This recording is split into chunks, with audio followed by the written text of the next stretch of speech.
Hello students, कैसे हैं आप लोग। आई होप आप सब बहुत ही ज़्यादा अच्छे होंगे और आपकी प्रिपरेशन भी बहुत अच्छी चल रही होगी।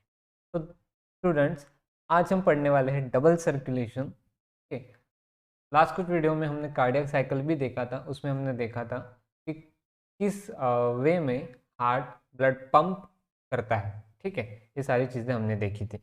आज हम देखेंगे कि ब्लड का रिलेशन लंग्स हार्ट का रिलेशन लंग्स के साथ कैसा है, और उस हार्ट का रिलेशन अदर ऑर्गन, बॉडी के अदर ऑर्गन के साथ भी कैसा होता है, वो हम जानेंगे डबल सर्कुलेशन। अब सबसे पहला पॉइंट, इसे डबल सर्कुलेशन क्यों कहते हैं। तो देखो, ह्यूमन सर्कुलेटरी सिस्टम ऐसा पार्ट है जिसमें दो बार सर्कुलेशन होता है। एक बार ऑक्सीजनेटेड ब्लड हार्ट में फ्लो होता है, एक बार डीऑक्सीजनेटेड ब्लड होता है। ठीक है, तो इसलिए इसे डबल सर्कुलेशन कहते हैं। देखो, यहाँ पे एक पल्मोनरी सर्कुलेशन हो रहा है और सिस्टमिक सर्कुलेशन हो रहा है, मतलब दो circulation at a single time हो रहे हैं, इसलिए इसे कहते हैं डबल सर्कुलेशन। ठीक है, तो हम जानेंगे कि एग्जैक्ट प्रोसीजर क्या होती है। ठीक है, देखो ध्यान से देखना। सपोज ये हार्ट है,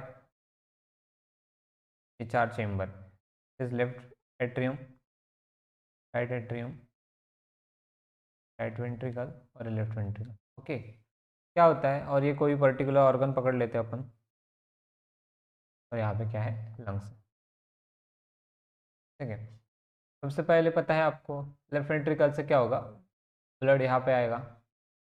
ऐसा ब्लड होता है जिसमें O2 होता है, ऑक्सीजन होता है। ठीक है, ऑर्गन में आएगा और ऑर्गन में जाने के बाद ये O2 क्या होगा, कन्वर्ट हो जाएगा किसमें, CO2 में। क्योंकि क्या होगा, ये जो ब्लड है वो ऑर्गन को O2 देगा, उससे CO2 लेगा। ठीक है, फिर ये CO2 कहाँ जाता है, तो राइट एट्रियम में जाता है, superior vena cava inferior vena cava के साथ। ठीक है, फिर यहाँ पे आता है और यहाँ से फिर पंप होके वापस लंग्स के पास जाता है। क्या, डीऑक्सीनेटेड ब्लड। ओके, फिर लंग्स में इसका क्या होता है, तो लंग्स में CO2 जो है कन्वर्ट हो जाता है O2 में, मतलब ऑक्सीजन में। फिर ये ऑक्सीजनेटेड ब्लड लेके वापस से लेफ्ट एट्रियम में आता है। तो ये यहाँ से यहाँ आता है और यहाँ से ये प्रोसीजर ऐसे शुरू है। ठीक है, यहाँ पे दो बार सर्कुलेशन, दो बार ब्लड एंटर करता है हार्ट में और एग्जिट करता है। ठीक है, देखो, एक बार राइट वेंट्रिकल से डीऑक्सीनेटेड ब्लड जा रहा है बाहर और ऑक्सीनेटेड ब्लड आ रहा है अंदर। ये एक सर्कुलेशन है जो कि हार्ट का लंग के साथ होता है, इसे कहते हैं पल्मोनरी सर्कुलेशन। हार्ट का लंग के साथ जो सर्कुलेशन है उसे कहते हैं पल्मोनरी सर्कुलेशन। ये एक सर्कुलेशन हो गया। दूसरा देखो, लेफ्ट वेंट्रिकल से निकलता है ऑक्सीनेटेड ब्लड और डीऑक्सीनेटेड ब्लड राइट वेंट्रिकल में आता है। तो ये जो ऑर्गन के साथ लंग्स, ऑर्गन के साथ हार्ट का सर्कुलेशन है, इसे कहते हैं सिस्टमिक सर्कुलेशन। ओके, और ये दोनों सर्कुलेशन मिल के बनता है डबल सर्कुलेशन। समझ में आया, तो ये पूरी प्रोसीजर है डबल सर्कुलेशन की। ठीक है, अब इस डबल सर्कुलेशन के टाइम में कुछ वेन्स, कुछ आर्टरीज भी हेल्प करती है, तो उनका स्ट्रक्चर भी जानना उतना ही ज़रूरी है, तो वो भी जानेंगे हम। देखो, स्ट्रक्चर ऑफ आर्टरी और वेन देखना है हमें। ठीक है, सबसे पहले आपको ये चीज़ पता होनी चाहिए कि जो चीज़ ब्लड हार्ट तक लेके आती है उसे वेन कहते हैं, और जो चीज़ हार्ट से ब्लड को दूर लेके जाती है उसे आर्टरी कहते हैं। ठीक है, ये याद रखना। अब हम बात करते हैं आर्टेरी और वेन के स्ट्रक्चर की। देखो, आर्टेरी और वेन में ना तीन लेयर्स होती है, जैसे कि आप इस डायग्राम में देख पा रहे हैं, तीन लेयर्स होती है। ठीक है, सबसे जो अंदर की लेयर होती है, नॉर्मल नेम्स दिए हुए, जैसे अंदर की इंटरना, जो बीच की होती है, ये ये जो बीच की लेयर है इसे मीडिया, और जो ये बाहर की लेयर होती है इसे दे दिया एक्सटर्ना। अंदर के इंटरना, बीच की मीडिया, बाहर की एक्सटर्ना। अब बस इनके पहले एक नाम लगाना होता है ट्यूनिका। ओके, ये हो गया ट्यूनिका इंटरना, ट्यूनिका मीडिया और tunica externa. Tunica externa. Okay, इतना समझा। आर्टेरी और वेन में 3 लेयर्स होती है, सबसे अंदर की इंटरना ट्यूनिका इंटरना, बीच की ट्यूनिका मीडिया और सबसे बाहर की ट्यूनिका एक्सटर्ना। ठीक है, अब अगर इस डायग्राम की बात करूं तो जिससे ब्लड फ्लो होता है, जो जगह होती है ब्लड फ्लो के लिए, ये इसे कहते हैं ल्यूमेन। क्या कहते हैं? ल्यूमेन। हम कहेंगे ल्यूमेन। ओके, उसके बाहर की जो आपको लेयर दिख रही है, जिसे अभी हमने कहा ट्यूनिका इंटरना, वो बनती है एंडोथेलियम से। क्या की लेयर होती है? वो एंडोथेलियम लेयर होती है। ठीक है, फिर जो बीच की लेयर है दैट इज मीडिया, वो मसल और इलास्टिन की प्रेजेंट होती है, और जो सबसे बाहर है वो बनती है कोलेजन फाइबर्स।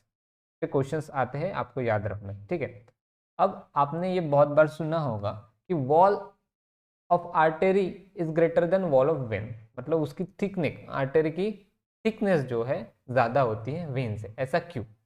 देखो,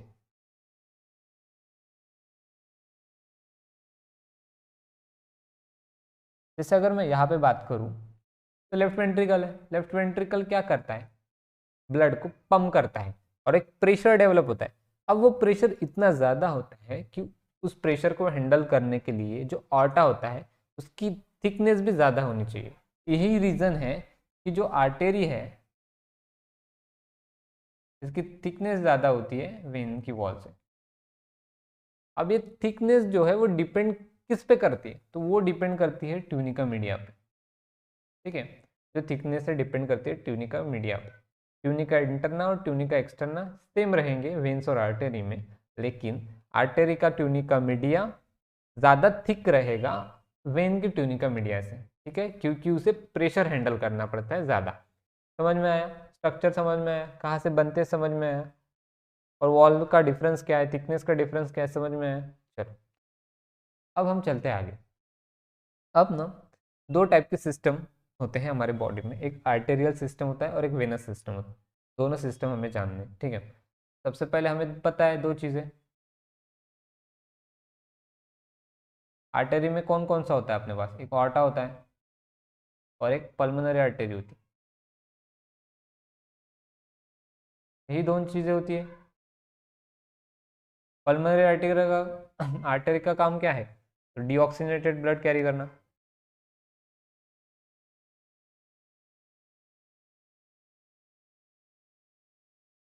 ब्लड कैरी करती है, ऑर्टा ऑक्सीनेटेड ब्लड कैरी करता है। इतना पता है? चलो ठीक है। अब अगर मैं आगे की बात करूँ तो क्या करती है? तो राइट वेंट्रिकल से ब्लड लेके जाती है लंग्स तक। ठीक है, तो ये क्या करता है? लेफ्ट वेंट्रिकल से ब्लड लेके जाता है बॉडी पार्ट तक। यही काम है। ठीक है, अब अगर मैं ऑर्टा की बात करूं तो हर जगह ऑर्टा जाता है क्या? नहीं, ऑर्टा सब डिवाइड हो जाता है, जैसे जैसे आगे बढ़ता है वैसे वैसे सब डिवाइड होते जाता है। तो कैसे सब डिवाइड होता है? देखो, सबसे पहले तो ऑर्टा होगा, तो ऑर्टा जैसे आगे जाएगा तो वो कन्वर्ट होगा आर्टेरियोलस में। मतलब ऑर्टा के अगर नॉर्मल बात करें तो ऑर्टा के ब्रांचेस ओपन हो रहे हैं नए नए। ठीक है, ये आर्टेरियोलस आगे जाके बनेगा मेटा आर्टेरियोलस, और ये मेटा आर्टेरियोलस कन्वर्ट होगा कैपिलरीज में। एक meta arterioles nearly about 10 to 100 capillaries carry करता है। ठीक है, इसलिए इसे कैपिलरीज बेड भी कहते हैं। ठीक है, वो हमें जानने की ज़रूरत नहीं है। इतना पता चल गया कि ये कैसे कैसे आगे बढ़ रहा है। ठीक है, अब ये कैपिलरीज का जो काम है, सबसे पहले मैं बता दूं कि कैपिलरीज का जो ल्यूमेन है, ल्यूमेन मैंने बता चुका हूँ ल्यूमेन होता क्या है। वो होता है 7.5 to 75 माइक्रोन। ठीक है, ये होता है इसका ल्यूमेन की साइज, और नियरली 5 to 7% ब्लड कैरी करता है। टोटल ब्लड जितना होता है अपने बॉडी में 5 लीटर का 5 से 7 तक का ब्लड कैपिलरीज कैरी करती है। ठीक है। कैपिलरीज का काम क्या है? तो कैपिलरीज क्या करती है, आर्टरी को कन्वर्ट करती है वेन्स में, मतलब इन दोनों को ज्वाइन करती है कैपिलरीज। ठीक है, ये होता है कैपिलरीज का काम। अब ये कैपिलरी कंसेप्ट दिया किसने था? तो एक साइंटिस्ट ना, जिसका नाम था, साइंटिस्ट का नाम क्या था? मालपीगी। क्या था? मालपीगी। इन्होंने दिया था ये कैपिलरी का concept. Okay, nearly about 16, I think 1661 में दिया था।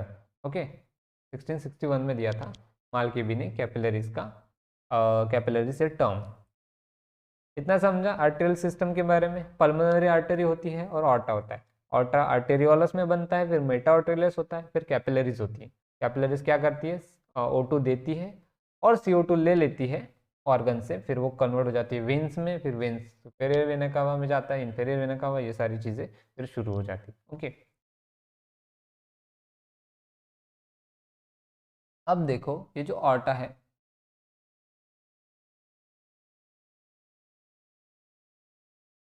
इसको भी हमें दो यहाँ पे डिवाइड करना है। देखो,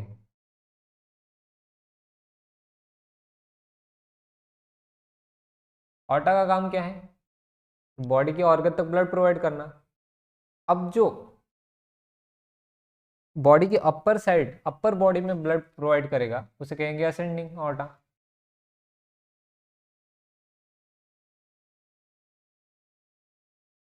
सही बात है।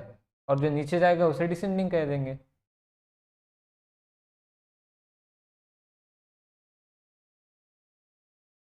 तो कोई दिक्कत है इसमें? जो अपर बॉडी में जाएगा असेंडिंग ऑर्टा, जो नीचे जाएगा डिसेंडिंग ऑर्टा। अब जो अपर बॉडी में जाएगा उसमें ना सबसे पहले होता है कैरोटिड आर्टेरी। क्या होते हैं? Carotid artery. मैं बता देता हूँ कैसा होता है। देखो, सपोज ये ऑर्टा है, फिर क्या हो गया, ये ऑर्टा के ब्रांचेस ओपन हो गए। एक ब्रांच ऐसे चली जाएगी, एक ब्रांच कहीं और चली जाएगी, एक ब्रांच कहीं और चली जाएगी, ऐसा है। तो इन सारे ब्रांचेस के अलग अलग नाम है। ठीक है, ऐसा कुछ तो भी सिस्टम होता है। ठीक है, इतना डिटेल में जाने की ज़रूरत नहीं है, आप बस नाम याद रखिए। समझ में आया ना? एक ऑर्टा होता है, उसके फिर ब्रांचेस निकलते हैं, उस ब्रांचेस के अलग अलग नाम हैं, और वो ब्रांचेस अलग अलग जगह पे ब्लड प्रोवाइड करके चले आते हैं। ठीक है, अब ये कैरोटिड आर्टरी कहाँ कहाँ से, सॉरी, कहाँ कहाँ ब्लड लेके जाती है? तो ये जाती है नेक में, फेस, उसके बाद हो गए आईज, माउथ, ब्रेन।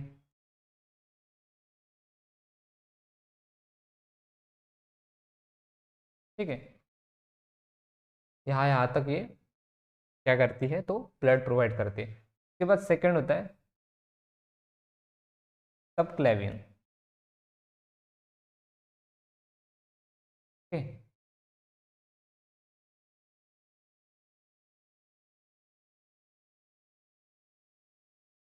ये कहाँ ब्लड लेके जाती है? तो four limb, chest, spinal cord.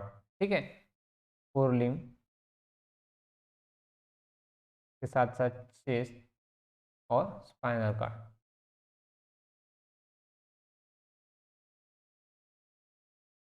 ठीक है, और एक होती है कोरोनरी आर्टरी, इसको नहीं भूल सकते। इसका काम क्या होता है? तो इसका काम होता है हार्ट तक ब्लड प्रोवाइड कर, क्योंकि हार्ट भी एक टिश्यू है, उसको भी ब्लड लगेगा। तो कोरोनरी आर्टरी हार्ट को ब्लड प्रोवाइड, ये सब चीज़ें हैं असेंडिंग ऑर्टा की। अब डिसेंडिंग ऑर्टा में दो आते हैं, थोरेसिक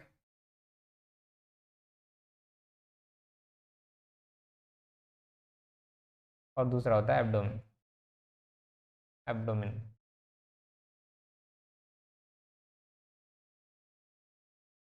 थोरेसिक ऑर्टा क्या करेगा? थोरेसिक कैविटी में ब्लड प्रोवाइड करेगा। और एब्डोमिनल ऑर्टा क्या करेगा? तो जो एब्डोमेन का पार्ट है उसमें ही जाएगा, मतलब डाइजेस्टिव सिस्टम पूरी, और उसके साथ साथ हैंडलिंग में भी जाएगा। ठीक है, लेग्स होके। इतना समझा? तो ये था पूरा ऑर्टा, और ये ऊपर मैंने बताया आर्टेरियल सिस्टम कैसे होता है, ये ऑर्टा कैसे होता है। अब देखते हैं वेनस सिस्टम क्या होता है। वेनस सिस्टम हमें बताया कितनी चीज़ें होती है, एक पल्मोनरी वेन होती है, ये क्या करती है?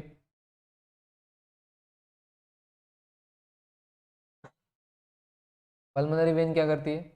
तो लंग्स से ब्लड लेके आती है ऑक्सीजनेटेड और हार्ट को देती है।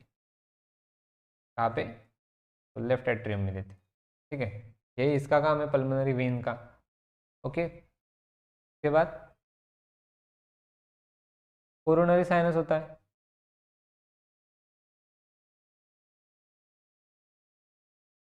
कोरोनरी साइनस क्या करता है?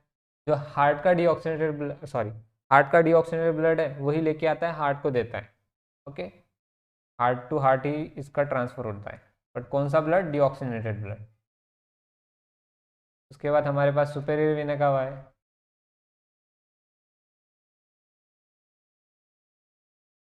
ये क्या करता है? तो ये अपर साइड ऑफ बॉडी से डीऑक्सीजनेटेड ब्लड लाता है, और फिर होता है हमारे पास इन्फीरियर वेना का।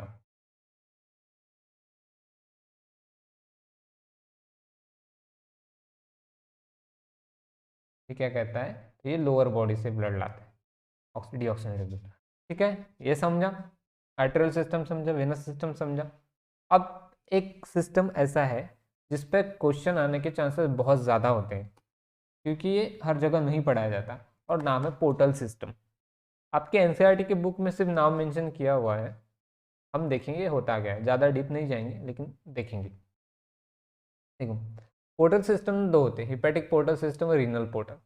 रीनल आपको नाम से दिख रहा होगा कि किडनी से रिलेटेड कुछ होगा, बट ये सिस्टम है ना, ये ह्यूमन में नहीं होता है, ये होता है फिश और एम्फीबियन में। ठीक है,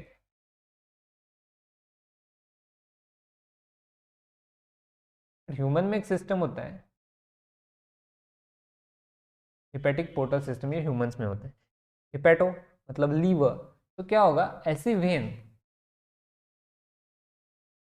जो लीवर तक ब्लड प्रोवाइड करती है उसे कहते हैं हिपैटिक पोर्टल वेन। ओके, देखो, हम सबको यही पढ़ाया जाता है कि वेन क्या करती है, तो हार्ट तक ब्लड लेके जाती है, बट ऐसे भी कुछ वेन्स होती है जो हार्ट छोड़ के अदर ऑर्गन तक ब्लड लेके जाती है।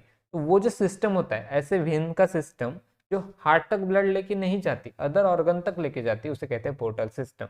और उसी पोर्टल सिस्टम में दो चीजें, hepatic portal system, renal. Renal fish और एम्फीबियन में आता है, हिपैटिक होता है ह्यूमन में। देखो, इसमें क्या होता है? डाइजेस्टिव ट्रैक्ट जो होता है उससे ब्लड लेके लीवर तक जाती है। कौन जाता है? वेन जाती है। ओके, उस वेन का नाम है hepatic portal vein. Okay, but कैसे, क्या मतलब फंक्शन एग्जैक्ट क्या? तो देखो, जब हम खाना खाते हैं तो डाइजेस्ट सिस्टम में जाता है, मतलब स्टमक में डाइजेस्ट होता है, फिर स्मॉल इंटेस्टाइन में जाता है, फिर लार्ज इंटेस्टाइन में जाता है। अब लार्ज इंटेस्टाइन में जाने के बाद वहाँ पर विलाई प्रेजेंट होते हैं। विलाई का काम क्या होता है? वो उस फूड में से न्यूट्रिशन एब्जॉर्ब करके ब्लड में डालना। अब विलाई ने तो अपना काम कर दिया। देखो, सपोज ये लार्ज इंटेस्टाइन है और यहाँ पे ऐसे विलाई अटैच है, यहाँ से ऐसे ऐसे ऐसे फूड जा रहा है, तो न्यूट्रिशन लिया, और यहाँ पे एक वेन है, ये इससे अटैच, और ये जो न्यूट्रिशन फूड है ये ब्लड में आ गया है ऐसे ऐसे। ओके, अब ये वेन जाके मिलती है लीवर को, और लीवर को ये ब्लड प्रोवाइड करती है। तो ये जो वेन है इसे कहते हैं हिपैटिक पोर्टल वेन, और ये सिस्टम, और ये पूरे सिस्टम को कहते हैं हिपैटिक पोर्टल सिस्टम। समझा हिपैटिक पोर्टल सिस्टम क्या होता है? ओके, ओके, तो ये आज का वीडियो यही तक था। हम आज यही पढ़ इतना ही पढ़ेंगे। ठीक है, और अगर आपको समझा है तो प्लीज़ लाइक कर दीजिए, सब्सक्राइब कर दीजिए, और अपना और अपने फैमिली का ख्याल रखिए। तो ये वीडियो यही समाप्त करते हैं। आई होप आप सबको समझा हो। Thank you so much.